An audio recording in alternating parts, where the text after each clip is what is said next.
So it's always overwhelming to have people, reach out to me, asking me about the show and telling me, okay, it's doing well and good to see what you are doing. And so I've had a couple of DMs saying that, can we connect? Can we chat? And, then probably the one of the reasons is that, okay, I have a story to share. So can I come on the show?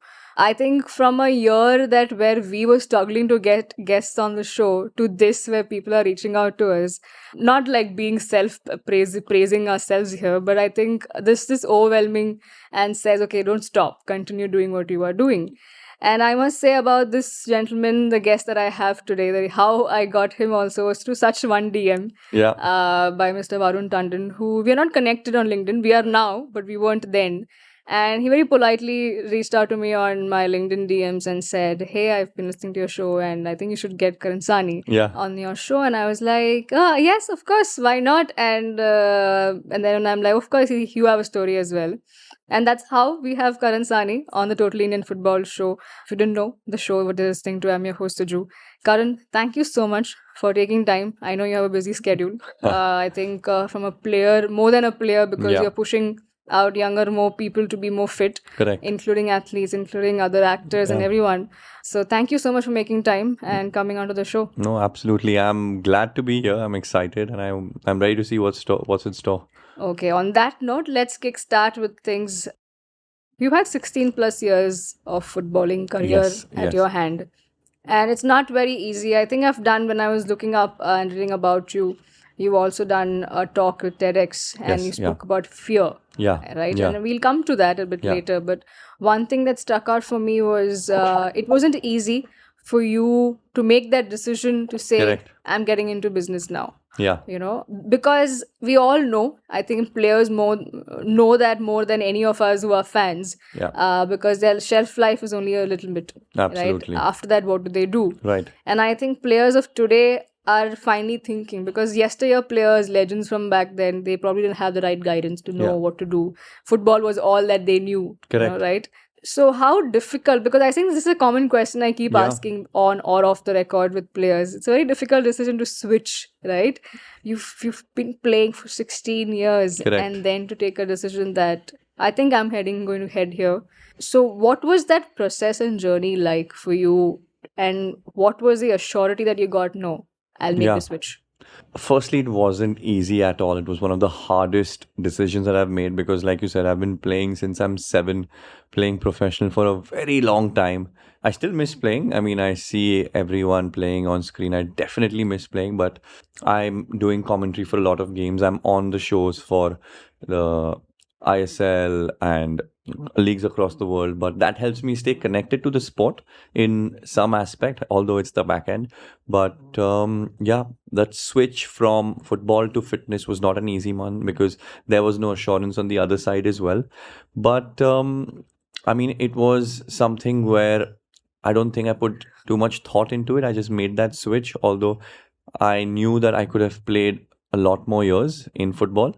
And but there were certain reasons regarding family, regarding work, regarding certain situations why I had to make that switch, which I have spoken about it in a couple of interviews in the TEDx talk that you were talking about as well.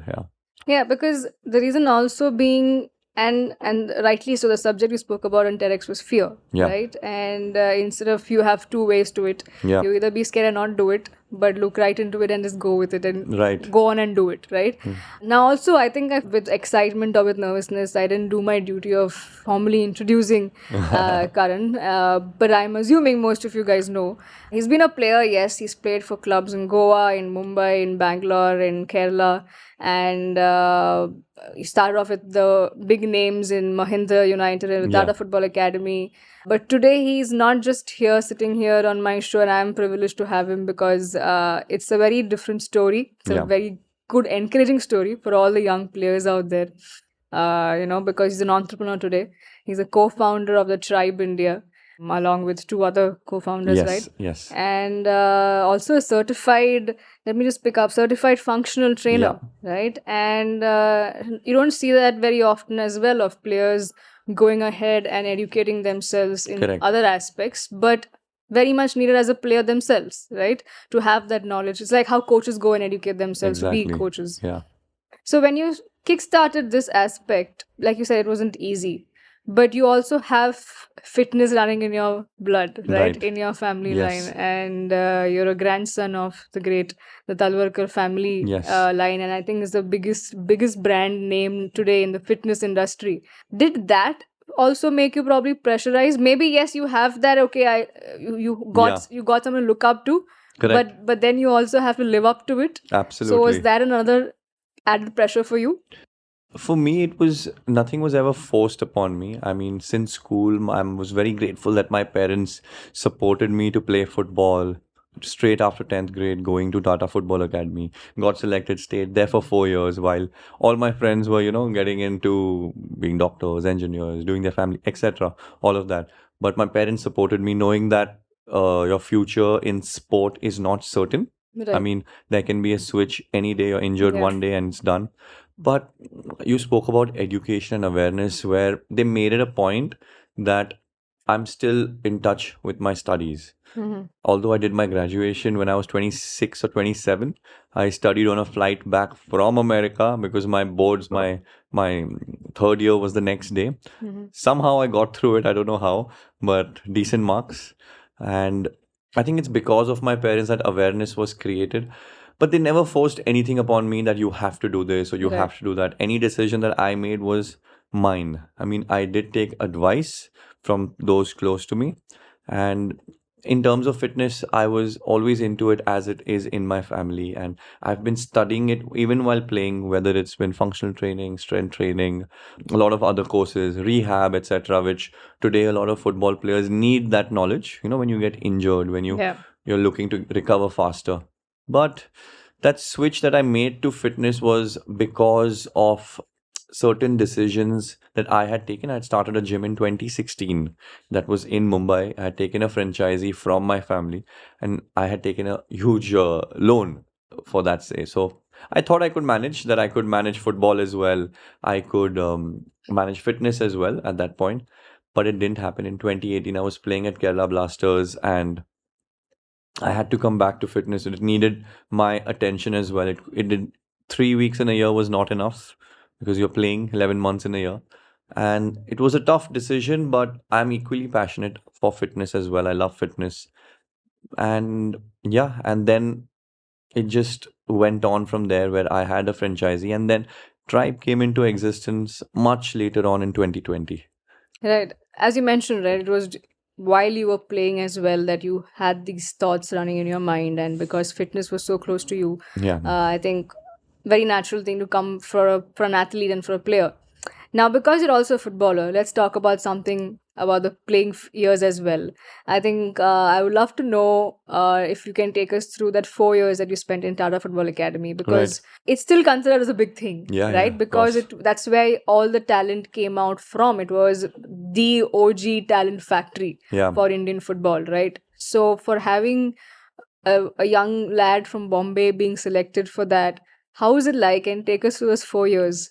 Unbelievable because I had played the under 19 I League. I was playing for Mahindra at that time. I think I was 14 or 15 and we got spotted there. Few of us got spotted and got called for the trials at Tata Football Academy. We had that tournament in Jamshedpur and I went, it was a 2 or 3 day trial. I went to Jamshedpur, did my trials and I came back to Bombay. They said that we will let you know in the next 1 or 2 weeks if we're going to start a new batch because every 2 years a new batch comes in. And I was in NM. I had taken my admission in NM College in Commerce in Bombay after my 10th grade. And in the next couple of days, I get a call that we want you in 15 days. So the first thing I had to do is speak to the college because they have Yeah. never ever done anything without attendance. You Right. need to have 85% attendance. So I spoke to Yeah. my principal, I spoke to my sports instructor, and they said, we'll let you go, but only on one condition. I said, what? What's that condition? Said you have to come back to play for the college when we Mhm. have a college match. So I said, done. I'll get that. I'll get that sorted.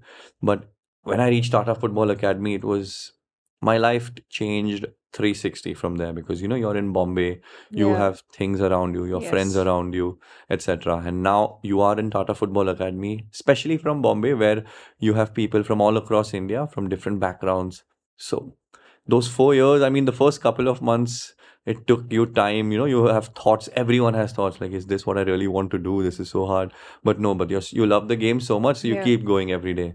You're training twice a day, thrice a day, which you've never done before. And you're eating, sleeping, breathing, football, football, football. And Yeah. then you have to put in time for studies as well. That my parents made sure that you have to come back for your 12th Right. exams. But those 4 years were life changing in terms of the training, the people you meet, the know how for football, the sports science behind it. And it really helps you mature as a player way faster. Right. Any notable characters or players that you Yeah. had back while you were there? So many. I mean, Udanta Singh, he's in Bengaluru right now. He was in my a batch younger than me. I had Alvin George, Siam Okay. Hangel, who were in my batch. Then Keen Lewis was there for, I think, a 1 year at Tata Right. Football Academy. And so many more. I mean, Jay, Irfan. And then my seniors, I had Robin, Raju. Everyone had different personalities. I mean, you Yeah. get to meet people from different states, from different Yeah. family backgrounds, and you'll get to learn so many new languages. So I Yeah. came back knowing, understanding Bengali, understanding Punjabi, few Manipuri songs, and so that was fun. Sweet. Yeah. Give us a bit more insight to that. You named all these players. What is it like? Because everyone's young. Yeah, Everyone could be brash, of course. right? You grow up and that's when you mature. Yeah. So, any stories, any funny incidents? Oh, a lot. I mean, there was a major, it was the first 2 years you're a junior, the next 2 years you're a senior. So the senior junior rivalry was a lot. Like if you're on the ground, the coach had only one rule Okay. that in those 90 minutes or 2 hours, whenever you're training, it's war. But the minute you step out, you're friends. You're done. So once you have left the touchline, you can't take that back with you to the room or wherever you are. Yeah. But a lot of stories. I mean, there have been times where the seniors make you do a certain things which don't happen today. Not getting too deep Yeah. into it, but a lot of things where juniors weren't too happy doing. And yeah, I mean, there have been times where a few of the academy boys actually jumped the wall to go watch a movie and buy a 8 rupee ticket and watch a movie in Jamshedpur Okay. because Do you remember which movies do you guys go for? I think it was the first Dabang. Oh, I okay. remember that because I remember when the song Mundi Badnaam came on, everyone removed it. The locals removed the t-shirt and they were waving it. But we used to get 2 hours off on Saturday in the evening at 5 to 7, and Sunday I think in the morning. So the players obviously, some of them, Yeah. some of us I would say, or everyone had their own story. But there have been times when you've jumped the academy wall, gone watched a movie, come back and gone to bed, and no one's found out. That's happened. If my coaches are listening right now, I'm sorry. Yeah, I think where you've reached, where you've got yourself, I think they must have already forgiven you for it. Having played for clubs, and then I think for every player, when they start out as an athlete, one goal is to play for the national team. Yes, Right? absolutely. What was that like for you? Yeah. Do you still feel Yeah. that pinch saying, I wish Yes. I was there? You Right. know, probably what if I still started play? What if I was still playing? Would I still be catching some attention, Correct. catching some eyeballs? How Yeah. does that feel like? Every player honestly has that. You Yeah. want to play for the country, and I mean that is what you're playing for. One is you want to play at the highest level, like say the I Yes. League or the Indian Super League, and then from there you want to play from the national side. The closest I got was I was there in the national camp, the under 16, under 14, the Right. younger age groups, but wearing that jersey for the country, I mean every player, it's not possible that no player wants that, Yeah. but you have definitely, like you said, you have that thought where you feel, okay, if you kept on going, someday probably Igor Stimac will call you saying, come, I need you. Yeah. Yeah. Yeah. When you made the switch, right? Also, I think when Varun messaged me, it Yeah. was a very timely thing because I follow this similar. He shares a similar story like yours, a player turned an entrepreneur, and I follow him on LinkedIn. He goes by the name Thomas Henry Alex. He's the founder and CEO of the company called the Turmeric & Co., which is Right. into healthy drinks, and turmeric being the core ingredient in that. Right. And some interesting post that he shared, and I had a screenshot of it.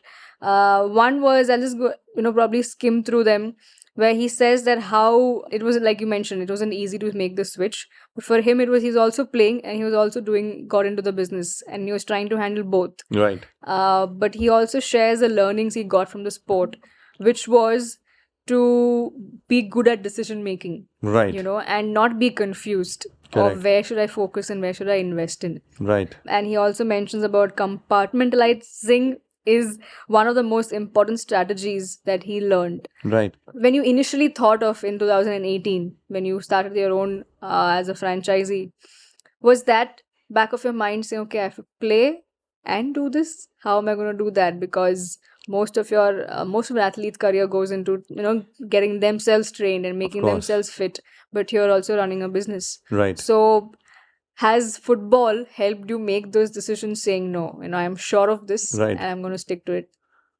Honestly, I'll tell you, football, for me, the sport football has taught me, it's everything that has shaped me as a personality today, because sport in general, you experience highs, you experience lows. Right. But what you try to find is a balance, is that when you're there in sport, like today, if I've scored a hat trick, everyone's talking about you, every other club wants you. Yeah.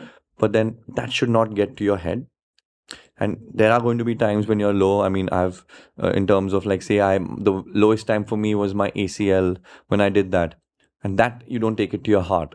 So you find that balance, because that happens in business, that happens in life as well. But you still keep pushing. You keep knocking that door, and that has been very, very crucial for me. And if you're talking about a sport like football, your heart rate is at 180, 190, Yeah. 200. And at that time, you have to make decisions. Right. I have to decide whether I have to give a normal pass, through pass, I have to shoot, depending on your position. Yeah. And in business, that happens when you're angry, you're sad, you're frustrated, you're tired. One thing happens, your heart rate goes up. It's never normal. So can you make a balanced call at that time? Yeah. So there are a lot of things, I mean, from sport that you can pick out. Right. A lot of things, which are real life experiences. It's real practical knowledge, which you can apply to your daily life, you can apply to your work, you can apply to anything that you do, or just how you are as a person. Now, when you were making the switch and when you did it, what was your biggest fear? I mean, if I had to answer that question for you, I don't think fear of failure was ever there, because you anyway chose to play football, Correct. take up a sport at a time when nobody even thought of making that as a career. Yeah. But if not that, then what was your biggest fear? What were your apprehensions like when you got into the business side of So things? before I got into it, see, I took a franchisee, I started a gym in 2016. And I did that for 2 years with football, where I played till 2018. And I was in Kerala at that time. But after 2 years, I realized that this needs more of my time, because if I've invested so much money into it, I need to obviously do XYZ for it. Right. And that switch, I decided, it was not a day's decision, but it was a gradual decision that I took, that okay, this needs time as well. But speaking about fear, I think the fear that I had probably would be that would I want to go back to football? That was the biggest one. And definitely I miss it every single day. But what I tell myself and what I know is that I've got the best of both worlds, and I'm grateful for that. Right. Now let's talk about the tribe India. Yeah. Right. With two of your friends, you Yeah. knew them, but when you were coming back saying, okay, I'm done with the franchisee, I've learned what I had to learn, and then comes a time where you are now sitting down with two of your friends and who are also equally educated themselves and much more in their own expertise. How did you guys come up, and what happened behind Yeah. the scenes? So I was at my gym in 2020, early 2020, and me and my friend Robin, who used to come and train at my gym, he used to come over there, and then we got speaking, and we said, let's start these classes for fun. So we used to conduct these classes on the beach twice a week for fun. This was pre-COVID. Okay. And my other partner, Anushka, she's my wife Yeah. as well. She had her own classes. She's done her MBA. She was working at a corporate. She left all of that and she was doing her own classes. She does dance, cardio, and Pilates. Yeah. And then the lockdown hit, and that really affected our gym business at that Right. time. And that's where we had to shut shop. Yeah. But Anushka called us up and came up with the idea that on the 1st of April 2020, let's start these virtual classes. Right. And three of us came together and we were like, okay, let's do it. Let's see what it is.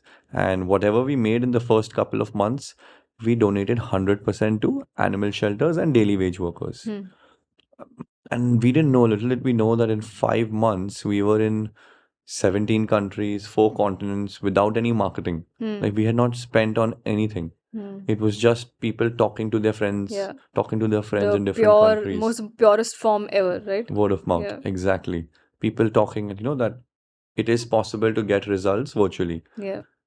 And that's how we started virtually. And then after 8 months, we moved into a family owned space where we conducted our classes, where we started one batch. Hmm. And 6 or 7 months ago, we've moved into our new space, which is in Bombay, in Juhu. And we've had Kriti Sanon, who's an actor, as we all know. She has invested in us and she's our fourth partner as well now. Okay. So it's four of us now who've come together and we have our studio, the Tribe India, at Juhu. And yeah, we're enjoying. We're having a lot of fun. It's a lot of fun. Yeah. Yeah. And how much of now, yeah, we might just Bollywoodize this episode as well a bit. That's fine. But I'm saying when Kriti comes in on board, Yeah. how did that happen? What was that like? Because even we also see actors getting into becoming entrepreneurs as well. We Yeah. also see Alia Bhatt has her own venture, has her own brand, and many Exactly. others, right? So what was that discussion like? And because she's also a big face, right? Yeah. And she already gets those. If she comes, probably her brands also come in and all Yeah. of those things, right? Sponsorship, marketing, many other aspects. So what was the key discussion that you all had to getting there? And it also comes with its own set of, even the eyeballs are good, but Yeah. it also has its own set of negatives as well. Yeah. So what was that like? How crucial was this discussion to having a fourth partner and someone as big Yeah. as her? It was very organic. I mean, I was just talking to her one day and I was training her, and then she was like, I like the name The Tribe. I said, yeah, it's pretty cool. And she's like, let's do something together. So I spoke to Robin and Anushka, and we had a meeting with Kriti and one other partner as well, who is Vijay Subramaniam. He owns Collective Artist Network that handles probably most of Bollywood. And in one meeting, we decided that let's do this together. Kriti is coming on board. We are three of us, and Collective is also going to be a part of it. And we said, let's do it. I mean, the name is great. Kriti coming to us is adding value. She's adding Yeah. a lot of value to the brand. Where there's a credibility factor which Right. probably we've built over a long period of time, but her coming on board adds to it, helps us, Right. just gives us a boost, accelerates it. And from there we had a roadmap that this is what we want to do going forward, and it's been fun. Yeah. A lot of fun. Yeah. Yeah. Now, there definitely would be some kind of challenges that come your way. I mean, COVID being one of the biggest, I Yeah. think, for all of us. But having to run a business, and also everyone wants to be an entrepreneur. But I think the fact that to sustain it is what, and to maintain that is what takes most of your energy and the struggles are. What has been the challenges that you guys have faced from day one, and how does it look like right now? So, I mean, in terms of challenges, is that you cannot switch off. I mean, you can't be like, okay, I'm working till Friday 5 p.m. and then I'm done. That mindset you cannot have, because uh, people are dependent on you. A lot of those around are dependent on you, and you have bills to pay at the end of every month. And so you have to be switched on. You have to be very creative. But as an entrepreneur, I feel is if you find your purpose and early on it, and you're really very clear about it, this is your purpose, and you find a reason why you want to do it. If these two things align, and I think then you're on the right track, you're on the right path, then you keep going no matter what. I mean, you're just going for it completely.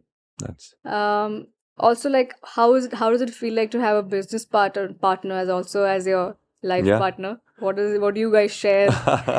Do you guys take the business talks home? I'm sure not, but We- how does it go like? So we had that discussion, I mean, our family as well, before we got into it, that, you will be working together, you'll be together, and try not to bring it home. We try that, but it's very hard, Yeah. Mm. It's like how your coaches told you outside the pitch Exactly. you have to be friends. Forget. Exactly.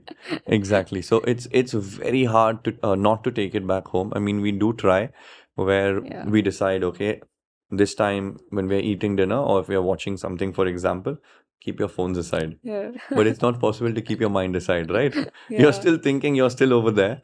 But we try as much where if we try to go somewhere for, say, 1 or 2 days to switch off, rejuvenate, Yeah. recharge, and come back, we take these little days off. But yeah, I mean, parts of like perks of being an entrepreneur. We got married in Jan, no holiday since then, Yeah. no honeymoon since then. I mean, it's still going, but Yeah. we enjoy it. She loves what she's doing. I love what I am doing, and I don't think we would like it any other way.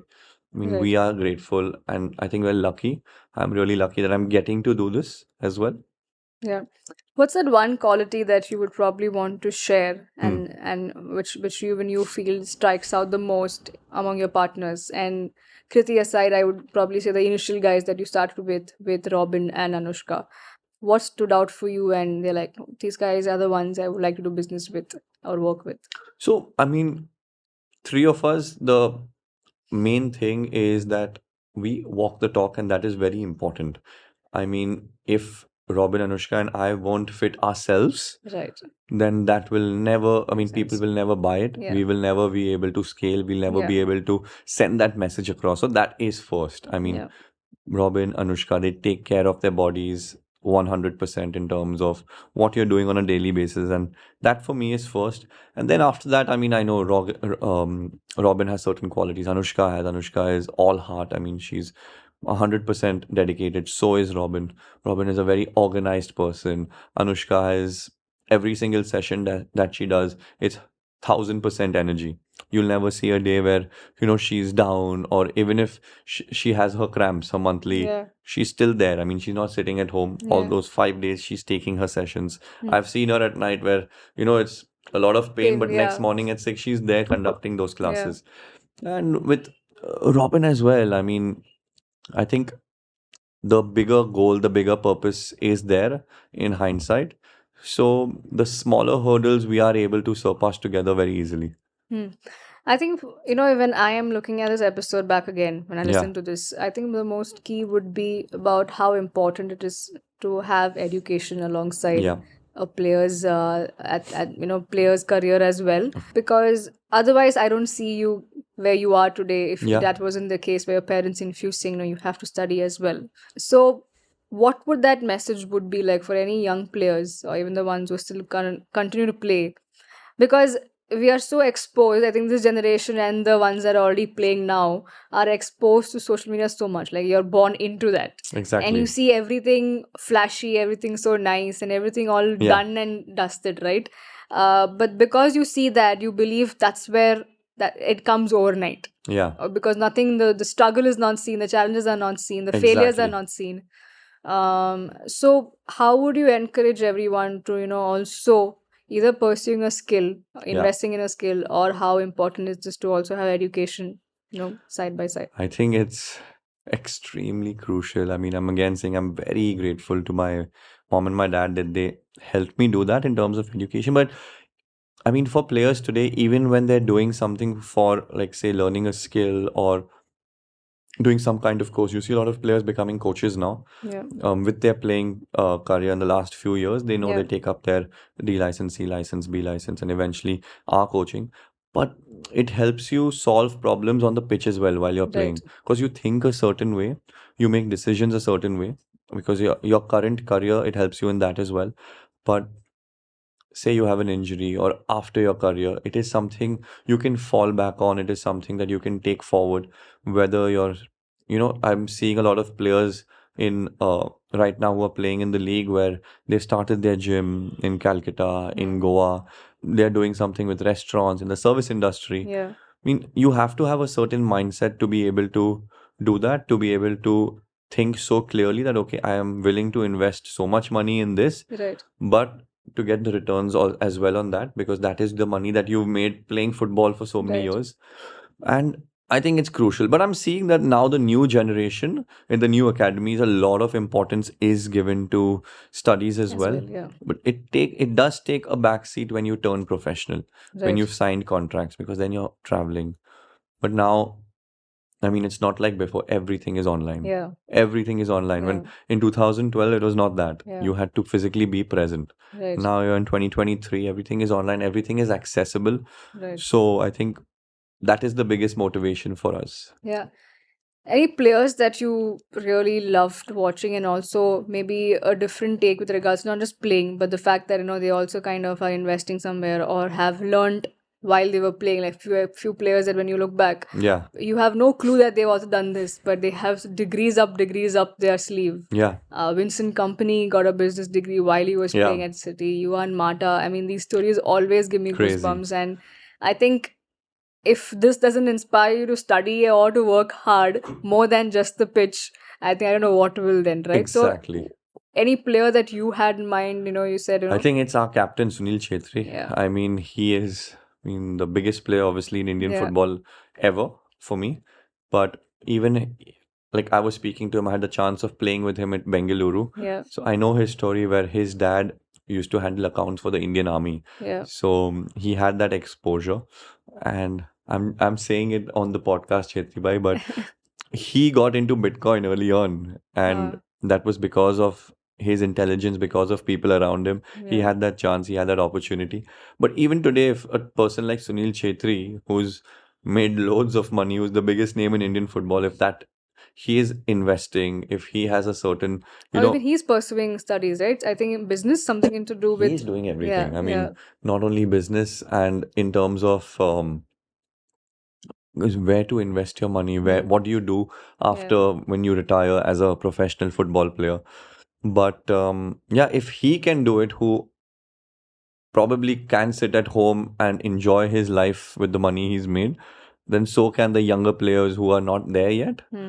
Because I mean, you're seeing him today. You're seeing Sunil. He's an example in terms of fitness, and the way he eats, the way he's on the pitch, Yeah. and how he takes care of the mind as well.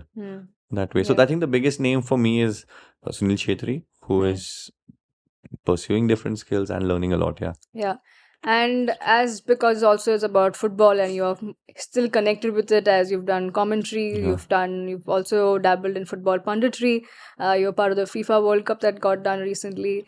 Do you enjoy that? How does that come by? Because you are definitely a well-spoken gentleman. So, how does that come naturally to you, or even there you said, okay, there was some kind of fear when you started that as well? Oh, the first day when I went into Star Sports and I had gone in for Hindi commentary. So I was not sure how commentary is done at that point. And I did my first session, and I met the coach over there for the first day. So he told me, I mean, read a lot of Hindi newspapers. If your friends are playing, do commentary in your mind, watch Hindi news. And he gave me a whole PDF on how you're supposed to pronounce certain words, because this Hindi spoken in Mumbai is slang. You can't speak all of that on air. And but that'll be fun, no? To actually that will be the person's last match as a commentator. But I did all of that. I mean, it really helped me, and it was intimidating at first to because you think in English, especially when you're in Bombay, but to do commentary in Hindi. When I did English commentary, English shows that probably came more naturally to me. Right. But TV is a different world. To understand that, it takes some time on how you're supposed to speak, when you're supposed to pause, and the way you're supposed to speak and carry yourself. But I think I kept practicing when I'm speaking about Hindi commentary. I used to switch on matches on TV and just start at home in Hindi. My friends are playing. I used to go and stand and do that. So when I actually got a chance in different, like the first match was the under 17 women's matches I was doing, the under 17 girls tournament. It was India A versus B. And that helped me. Then I got into the Indian Super League, World Cup, etc. So I think I just kept on practicing, and I kept at it. Just like how you as a player, right? It all boils down everywhere. Practice is what gets probably you there. I don't know any other way as well. Yeah. Any memories from the World Cup that you were part of while doing?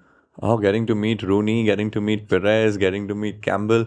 But the biggest, I'll tell you one funny story. I was coming out of the studio, and I had not met Sol Campbell. I think I followed him on Instagram, and 5 seconds later, I see he follows me back. So I was in the car, and I just turned to my right. He's in the car next to me. And I roll the window down. I show him my phone. I said, Soul, like this is you. You just followed me back. He's like, yeah, I'm going to this restaurant in Parel. Do you want to come? And that time I had to go somewhere else. I said I would have loved to, and I'll see you tomorrow because I have to be somewhere Mm. else. Next day I find out that it was Sol Campbell, Rooney, Perez all gone for dinner, and I didn't go. What a cast or a table to miss, Oof, right? absolutely. But yeah, I think what's more in store for all of us to see Karan Sawhney and with the tribe, and do we still see you probably as a coaching figure with teams and clubs and athletes? What does it look like in the coming years? So I want to keep learning. I want to keep learning, and I want to keep. I don't like to be in comfortable situations. I like to be in certain uncomfortable situations and keep pushing. With the tribe, I mean, our goal is to get India fit because it has a lot of potential, not just Yeah. for athletes, but also for the general population. Yeah. I mean, we're the youngest country, Yeah. so there's a lot of potential. That's our goal. Where, if not having so many centers all across India, we are there virtually, we are online, and we are on Instagram. So we've got free sessions, we've got paid sessions, we've got premium sessions. It's everything. So it's Right. something where a lot of Indians we would like to be a part of the tribe, and staying connected to football 100%, because it's because of football that I'm also being able to do a lot of other things in terms of fitness as well. Right. That has given me a very strong base physically and mentally to being pushing to push so much at the tribe as well. Yeah. Yeah. And for anyone who's watching or listening to this, more so, you will listen to it first, and who's probably wanting to get to know more about the tribe or reach out to you guys, Yeah. or even want to work with you guys in any Yeah. potential way, how can one reach out to you? And The best way is Instagram. I mean, that's how everyone's been doing it. The Tribe India, it's the Instagram page. Please go follow it, DM us if you want to train with us. We will be there. And we have a website as well. But I think Instagram is the easiest yeah, option nowadays. And yeah, I mean, reach out, come train. I would want you to come as well, Siju. yeah, yeah. Well, we'll talk about that probably off the record. But yeah, I would love to come and see. Maybe we can do a tour as well, and Absolutely. give and have some more light for people. Yeah. Actually, I mean, follow the tribe for sure. There are more numbers there as well. But yeah, we would love to come as HOIF there and maybe record another episode sitting down with two of all the three co-founders. Yeah. That would be a lovely one. But Karan, thank you so much. I Thank hope you. you enjoyed this, and thank you for sharing all those insights. We hope that the tribe continues Thank you. to get bigger, and yeah, we all get to be fit. Fitness is, I mean, I think that helps Crucial. everyone physically, Everyone, mentally. everyone. It helps in all aspects. Thank you once again Thank you. for taking time. Thank you. Thank you so Means a lot. much. Thank you. So, to all the lovely listeners, thank you so much. This was Karan Sawhney with me. And just like this and more episodes, it's going to be a lot of fun, interesting guests. Continue sliding into my DMs on Instagram or on LinkedIn. A shout out to Varun for doing this really sweet gesture from him. Thank you so much, Varun. And to all the lovely listeners, please follow, subscribe to our podcast as well. We are available on all the leading audio platforms. Help our tribe also to grow. Absolutely. And thank you once again. Thank you, Karan. It was Thank a you, pleasure. everyone. Thank you, Varun. Thank you. Thank you once again. Bye.